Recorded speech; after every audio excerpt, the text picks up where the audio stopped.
காஞ்சி சட்டமன்ற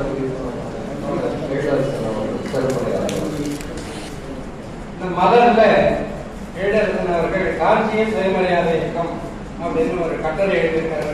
5 பக்கம். அரங்கசாமி, ஆகா தங்கவேலு, டாக்டர் சி.கே. குப்புசாமி, தென்னமிழ்ச்செல்வர் சி.வி.எம். அண்ணாமலை, பிள்ளையார்பாளையம் ஐயம் பெருமாள், எல்லப்பன், ராதாஜாபாத் டி.கே. நடராஜன், இன்னும் பல தொண்டர்களை பற்றி அதில் இந்த பகுதியில் சுயமரியாதை இயக்கத்துக்கு 26 44 வரைக்கும் என்ன செய்தார்கள் என்பதை எழுதியிருக்கிறார்கள்.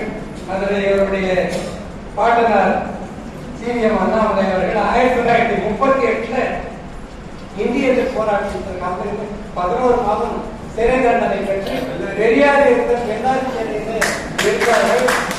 11 மாதம் 6 மாதத்தில் விடுதலை ஆகிட்டார்கள்.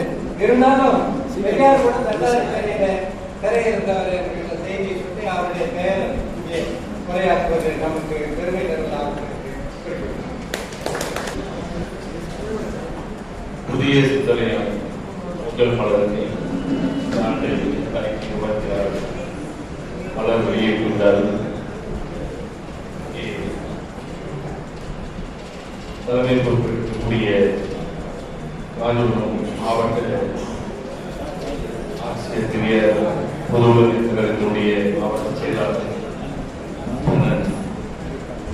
ஸ்ரீ நடராசன் அவர்கள் உள்ளிட்ட இந்த அவையில் உள்ள அனைவருக்கும் அன்பு வழக்கினை பொதுவாக ஒரு அவையில் மேடைக்கு இருப்போரையோ அல்லது முக்கியம் வாய்ந்த தலைவர்களையோ குறிப்பிட்டு அவர்களுக்கு வணக்கத்தையும் பொதுவான அத்தனைக்கும் வணக்கம் என்று சொல்லி உரையாற்றுவது ஒரு மரபாக இருக்கின்ற வந்திருக்கக்கூடிய அனைவருமே மிக முக்கியமானவர்கள், மிக சிந்தனைக்குரியவர்கள், சிந்தனையாளர்களாக கருதக்கூடியவர்கள் என்ற வகையில் நான் காணுகிற மக்களெல்லாம் மிகப்பெரிய கட்டுரைகளை எழுத்தாளராக, பேச்சாளராக, சிந்தனையாளராக பெரியாரை வழி சுயமரியாதை இயக்கத்தையும் திராவிடத்தை பற்றியும் எழுதியிருக்கக்கூடியவர்கள் எல்லாம் வந்திருக்கக்கூடிய அவை. எனவே அனைவருக்கும் என் அன்பு வணக்கத்தை என்று தெரிவித்துக் கொள்ள நான் கடமைப்படுகிறேன். இந்த 2026 மிக சிறந்த ஆண்டாய் அமைவதற்காக என்னுடைய அன்பு வாழ்த்துக்களை பணியோடு சிந்தனையாளர் இப்பொழுது புதிய சிந்தனையாளராக உருவெடுத்து வருகிறது. நான் பாலாஜா பகவன் அவர்கள் தலைமையில் இருக்கக்கூடியவர்கள் எல்லாம் வந்து கூட்டி தொடர்ந்து பொங்கல் மலர் எப்படி ஐயா ஆணைமுத்து அவர்கள்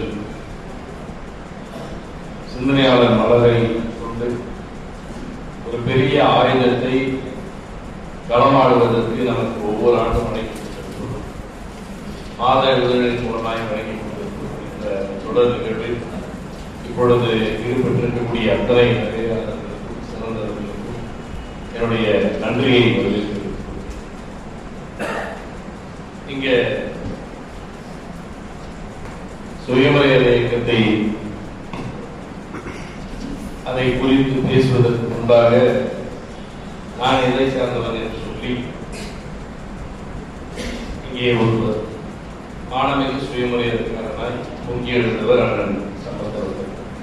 எனக்கும் சுயமரியாதை எங்களுக்கும் தொடர்பு இல்லை அப்படின்னு சொல்லிட்டு அவர் பேசுறதும் அவருடைய செயல்பாடுமே மொத்தமாக தந்தை பெரியாருடைய சுயமரியாதைக்காரராக அவருடைய இயல்பு எதையும் மனதில் வைத்துக் கொள்ள மாட்டார்.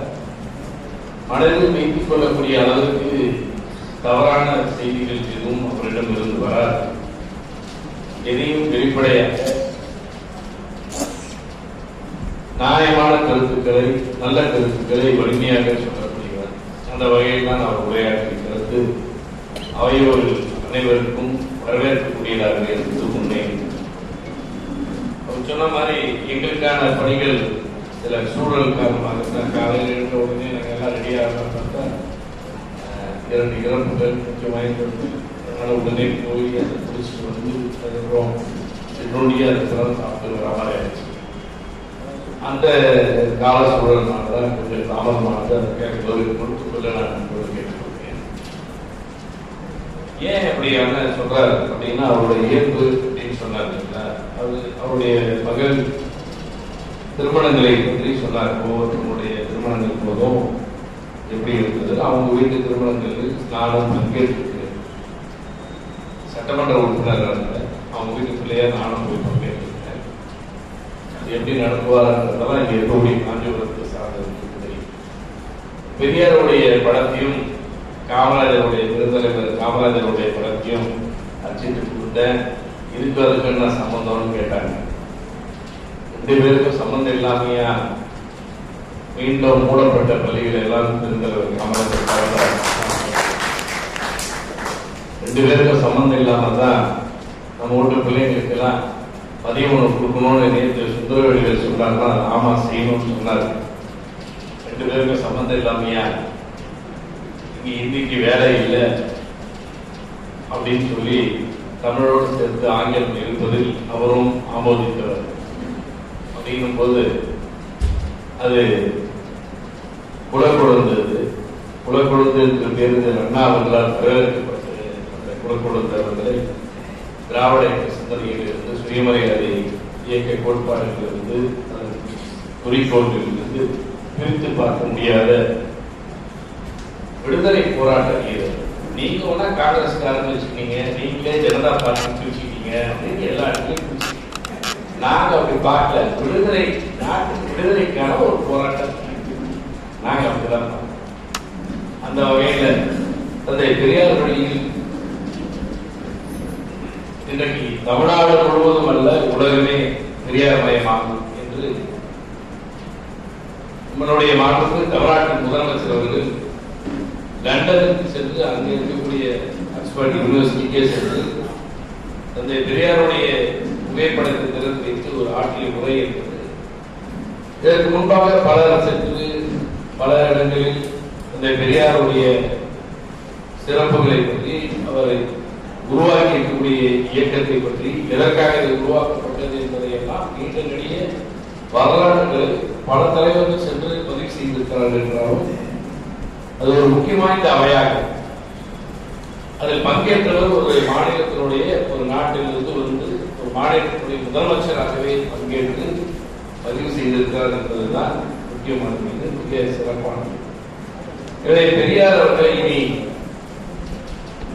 கிடப்பாரு அப்படின்னு சொல்லிட்டு எடுத்துட்டு வந்து உடைப்பேன், அதை உடைச்சு காப்பேன். பெரியார் வந்து கிடப்பாரெல்லாம் வச்சுக்கலாம் ஃபைட் பண்ண வெறும் தடியை வச்சுக்கிட்டே ஃபைட் பண்ணிட்டு போயிட்டாரு. அந்த தடி இது வரைக்கும் யாராலும் உடைய முடியாத தடி. அது வெறும் சாதாரண தடியா இல்லை.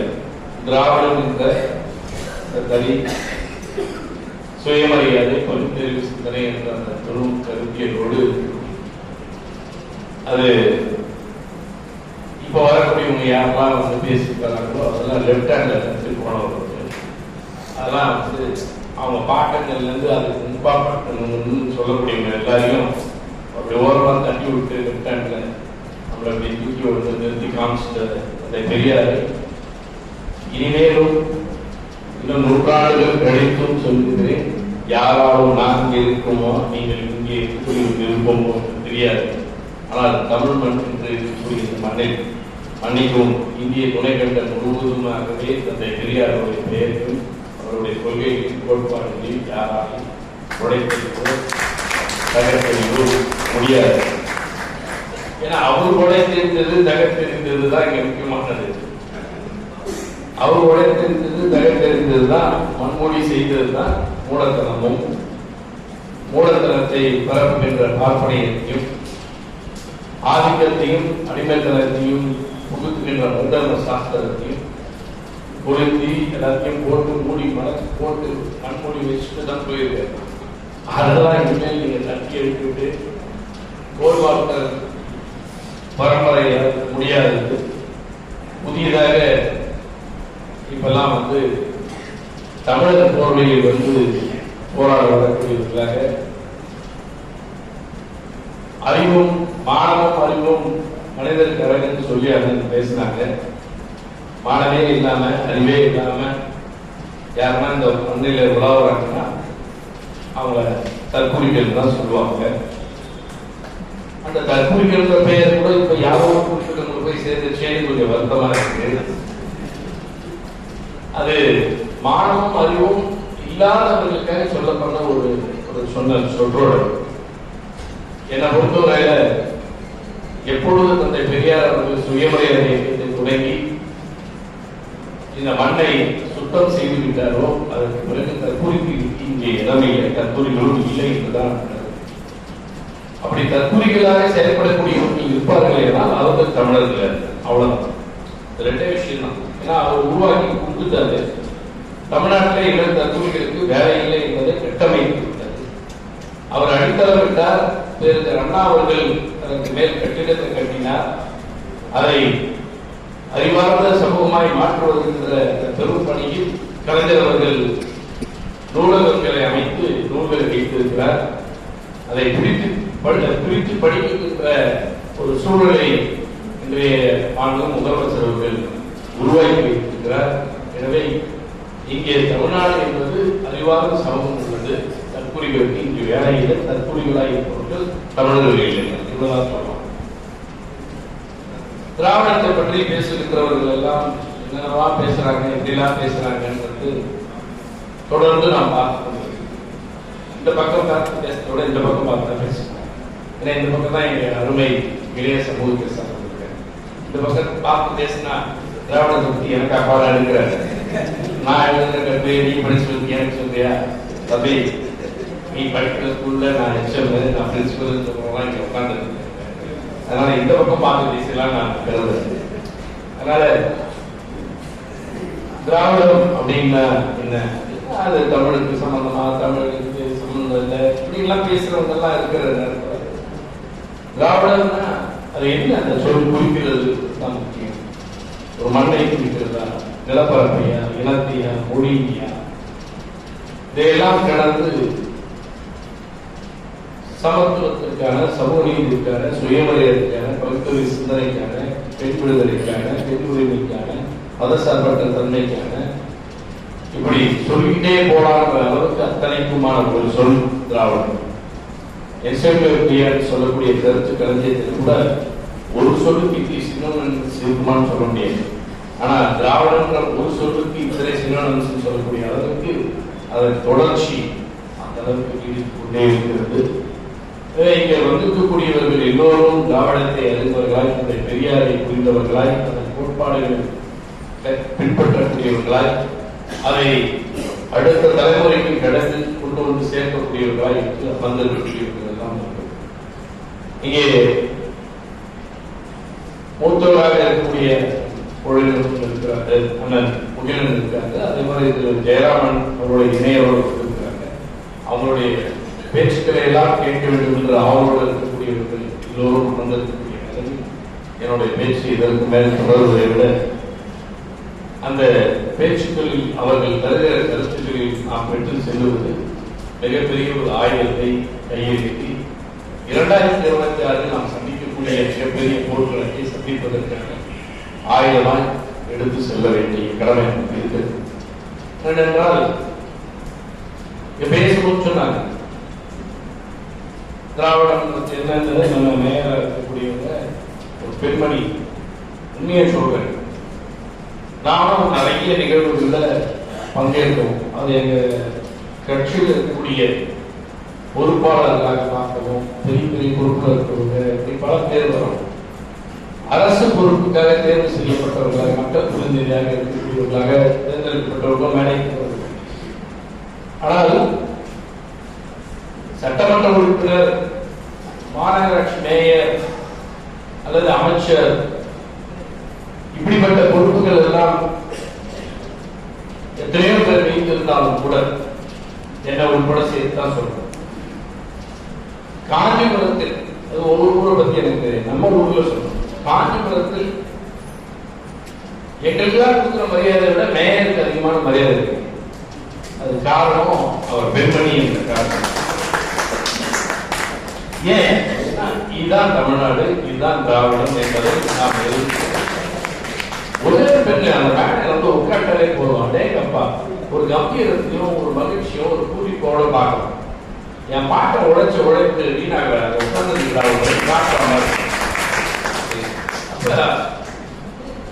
ஒரு பெண்மணிக்கே இப்படி பார்க்கறோம்னா ஊர் முழுக்க பெண்களும் எல்லா இடத்திலும் பெண்கள் ஆளுமையாக இருக்கின்ற பொழுது என் பாட்டை ஒன்னும் பண்ண முடியாது. அவரை இடவா ஒன்றும் கிடையாது. குண்டூசி மாதிரி தூக்கி அப்படி கடாசி கூட தம்பி அப்படின்னு நல்லா தெரியல அளவுக்கு அவர் உயர்ந்து இருக்கிறார். 100 அடிகள் அல்ல 200 அடிகள் என்று உயர்ந்து நிற்கக்கூடியவர் பெரியார் என்று கொண்டிருக்கிறார். என்னன்னா, இதுக்கு முன்னாடி இருந்த போர்க்களம் கொஞ்சம் கடுமையா போராட வேண்டிய காலகட்டமா மாறி என்னதான் எப்படின்னா, நம்ம எதுவும் யாருக்கு நேரமே தெரிஞ்சே எதிரிகளே போராடி வடநாட்டை பொறுத்தவரை நம்ம இந்தியாவுடைய அரசியலை 2ஆக தான் பிரிக்கிறாங்க. வட இந்திய, தென்னிந்திய. வட இந்தியாவை பொறுத்தவரை ஒரு கூட்டம் தொடர்ந்து நடத்துகிற போர்க்களம் இந்துக்கள், முஸ்லிம்கள் இந்த போர்க்களம். தென்னிந்தியாவை பொறுத்தவரையில் குறிப்பாக திராவிட முன்னை பொறுத்தவரையில் அது திராவிட ஆரியங்கள், இந்த 2 தான். இது வெளிப்படையா தெரிஞ்சு நம்ம இவ்வளவு காலம் போராடி இருக்கோம். இந்த போராட்டத்தில் வென்றும் இருக்கிறோம். எந்த இடத்துல சமரசம் இல்லாமல் இருக்கிறார் தந்தை பெரியார் வழியில் இருக்கிற அண்ணா அவர்கள், முத்தமிழர் கலைஞர் அவர்கள் மிகப்பெரிய போர்க்களத்தை, நீண்ட நெடிய போர்க்களத்தை முத்தமிழர் கலைஞர் அவர்கள் நிகழ்ச்சி காட்டியிருக்கிறார் என்பது வரலாறு. எத்தனை சோதனைகள் பிரச்சனைகள் வந்தாலும் அதை சமரசம் இல்லாமல் எதிர்கொண்டவர் முத்தமிழர் கலைஞர் என்பதை நாம் எல்லோரும் புரியும். இவர்களுக்கெல்லாம் கடந்து இப்போ 2021 முதலமைச்சராக கருணாநிதி ஸ்டாலின் நானே முதல் பொறுப்பேற்ற பிறகு இவரெல்லாம் முதலமைச்சரே ஆக முடியாதுன்னு சொன்னவங்க ஒரு திருக்கூட்டம் இருக்கு. பெருக்கூட்டம் ஒரு சில்லற கூட்டம். அந்த சில்லற கூட்டம் மட்டும் சொல்லிச்சு. ஏன்னா அதுக்கு ஜாதி மட்டும் தான் பார்க்க தெரியும், மக்களை பத்தி தெரியாது. ஜாதி தெரிஞ்சுட்டு அரசு பேசிட்டு இருந்தது. அது ஒரு NSS, அது NCCல கூட எதுவும் வர முடியாத தகுதி இல்லாத கூட்டம். வார்டு கவுன்சிலர் கூட ஆவாங்கன்னா தெரியாது. ஆனா வாய்ப்பு பேசிட்டு இருக்கு. அவங்க முதலமைச்சர் பார்த்து சொன்னாங்க, நான் உள்ளபடியே சொல்கிறேன், இது ஆட்சியே அந்த பெரியாருக்கு காணிக்கை என்று சொன்னது அவர்கள். பெரியார் கண்ட கனவான பெண்களுக்கு சொத்துரிமை வழங்க வேண்டும் என்பதும், அதே போல பெண்களை அரசியல் பொறுப்பில் அமர வைக்க வேண்டும் என்பதையும், பெண்களுக்கான வேலை வாய்ப்புகளை உருவாக்குகின்ற இடஒதுக்கீட்டை வழங்குவது என்பதும், அனைவரும் சமம், அனைவரும் சமத்துவமாய் வாழ வேண்டும் என்பதற்காக பெரியார் நினைவு சமத்துவம் பொறுப்பு என்பவர் முத்தமிழர் கலைஞர். ஆனா இதெல்லாம் செஞ்சு முடிச்சுட்டாச்சு, இது மேல இவருக்கு என்ன வேலை இருக்கும் அப்படின்னு பார்க்கறதுதான் உண்டு. ஆனா என்ன செல்ற ஒன்று சொல்லிச்சோ அந்த செல்றையே சொல்லிச்சு, ஸ்டாலின் இஸ் வெரி டேஞ்சரஸ் தான் கருணாநிதினு சொல்லி பேசிட்டாங்கன்னா அது காரணம் உண்டு. இவரை பத்தி பார்க்காம இருந்துட்டாங்க. அண்ணா அவர்கள் சொன்னதை கடந்து, பெரியார் கலைஞர் அவர்கள் சொன்னதை செய்ததை கடந்து 52 வருஷம் ஆகுது அவங்க இந்த பெரியாரோட வரவு.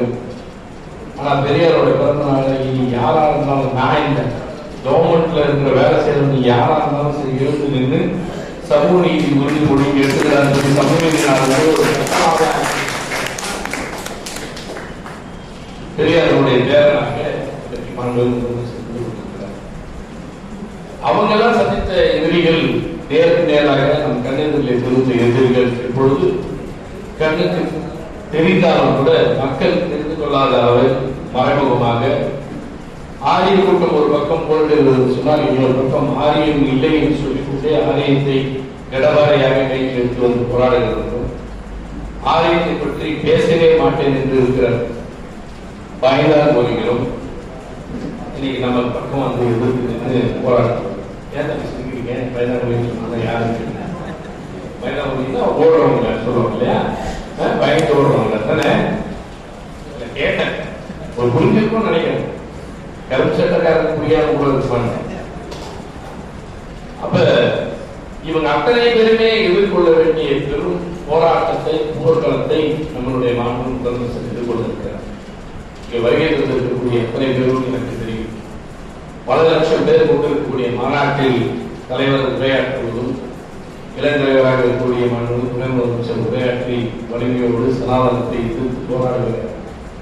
பெரியாரின் பேரனாய் இனி வருகிற காலத்தில் தமிழ்நாடோடு நின்றுவிடப் போவதில்லை. இந்த போர்க்களம் இந்தியா முழுவதும் சுற்றுப்பயணம் செய்வேன் என்று இருக்கக்கூடிய உதயநிதி ஸ்டாலின் என்ற இந்த இளம் தலைவருக்கு கரத்தை தந்து வலுவை செய்யக்கூடிய இளம் தலைமுறைக்கு என்னுடைய அன்பு வேண்டுகோள் என்னன்னு சொன்னால், இந்த போர்க்களத்தில் எல்லோரும் போர் வீரர்களாய் முன்னேறி இருக்க வேண்டும்.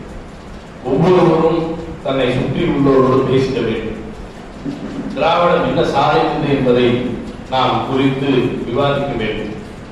திராவிடம் என்பதோ பெரியார் என்பவரோ இல்லை என்று சொல்லியிருந்தால், பெரியார் என்பவர் பிறந்திருக்காவிட்டால் நாம் எல்லோரும் இன்னும் சூத்திரர்களாய், அடிமைகளாய், தெருவோரத்தில் கிடப்பவர்களாய், உரிமையற்றவர்களாய் என்று வாழ்ந்திருக்க வேண்டிய அவல நிலையை பற்றி இந்த தலைமுறைக்கு எடுத்துரைக்க வேண்டும். எல்லாம் கிடைத்துவிட்டது என்ற நிலையில் இனி திராவிடம் என்ன, திராவிடத்திற்கும் இங்கே என்ன வேலை என்று கேட்பவர்களை பற்றி புரிய வைக்கின்ற கடமை நமக்கு இருக்கிறது என்பதை உணர்ந்து இந்த அரங்கத்தை விட்டு வெளியே செல்கிற பொழுது வருகிற 2026 நடைபெற இருக்கக்கூடிய அந்த திராவிட மாறிய போரில் திராவிடம் வென்றே தீர வேண்டும். தமிழ்நாடு போராட, தமிழ்நாடு செல்லும் என்பதை ஊழிக்க வேண்டியிருக்கிறது.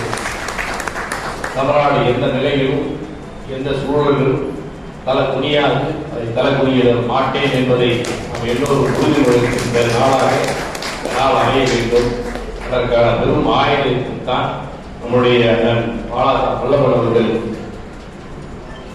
நமக்காக பட்டறை பல பெரும் போர்களை சந்தித்தவர்கள், போர் கருவிகளை செய்து போர் வீரர்களுக்கு வழங்கியவர்கள், போர் வீரர்களை தயார் செய்கிற பயிற்சியை வழங்கியவர்கள் எல்லாம் எழுதி தந்திருக்கக்கூடிய ஒட்டுமொத்தமான ஆயுத கிடங்கை தருகிறார். அந்த ஆயுத கிடங்கை சிந்தனையாளராக தருகிறார். சிந்திப்போம், செயல்படுவோம், பெற்று காட்டுவோம். நன்றி.